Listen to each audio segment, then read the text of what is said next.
வணக்கம். முருகனை பற்றி சுவாரஸ்யமான தகவல்களை பற்றி நம்ம தெரிஞ்சுக்கலாம் இன்றைக்கி. அதாவது சூரபத்மனை வதம் செய்தது திருச்செந்தூரில், அதே மாதிரி தாராசுரனை வதம் செய்தது திருப்பரங்குன்றத்தில் தாராசுரனை முருகப்பெருமான் வதம் செய்தார்.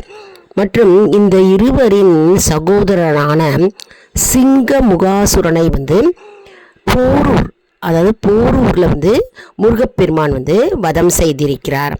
மற்றும் திருத்தணி சுப்பிரமணிய சுவாமி கோயிலில் மூலவரின் நெஞ்சில் சிறிய பள்ளம் இருக்கின்றது. சூரனை வதம் செய்யும் போது அவனோடு மோதியதால் இப்பள்ளம் ஏற்பட்டது. மேலும் செவ்வாய் தோஷம் உள்ளவர்கள் அதிகாலையில் குளித்து முடித்து தூய்மையுடன் ஸ்ரீ சுப்பிரமணிய அஷ்டகம் ஓத வேண்டும். அதாவது சுப்பிரமணிய அஷ்டகம் காலையில் ஜபிக்க வேண்டும். இதனால் தோஷங்கள் விலகி நமக்கு நன்மை உண்டாகும்.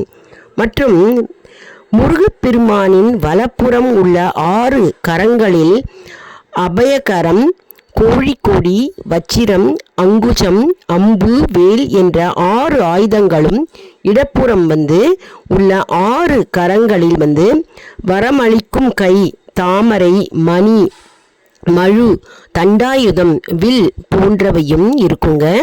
மற்றும் ஈரோடு அருகே வெண்ணெய் மலை உள்ளது. அங்கு முருகன் யார் துணையும் இல்லாமல் தன்னந்தனியாக தண்டாயுத பாணியாக காட்சி அளிக்கிறார். வெண்ணெய் மலையை வலம் வருபவர்கள் கைலையை வலம் வந்த பலனை பெறுவார்கள். எவ்வளோ சுவாரஸ்யமான தகவல்களை நம்ம கேட்டிருக்கோம் பார்த்தீங்களா. இன்றைக்கி நம்ம முருகப்பெருமானை பற்றி நம்ம தெரிஞ்சிருக்கு. அதாவது எல்லாருக்கும் இதை தெரியப்படுத்துங்க, எல்லாருக்கும் ஷேர் பண்ணுங்கள்.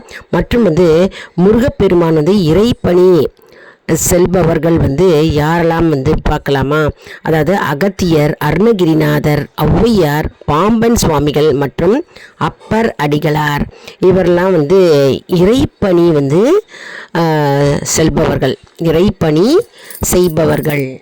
நக்கீரர், அப்புறம் முசுகுந்தர், சிகண்டி முனிவர், குணசீலர், முருகம் மையார், திருமுருக கிருபானந்த வாரியார், வள்ளிமலை சுவாமிகள், இவர்கள்லாம் இறைப்பணி செல்பவர்கள்.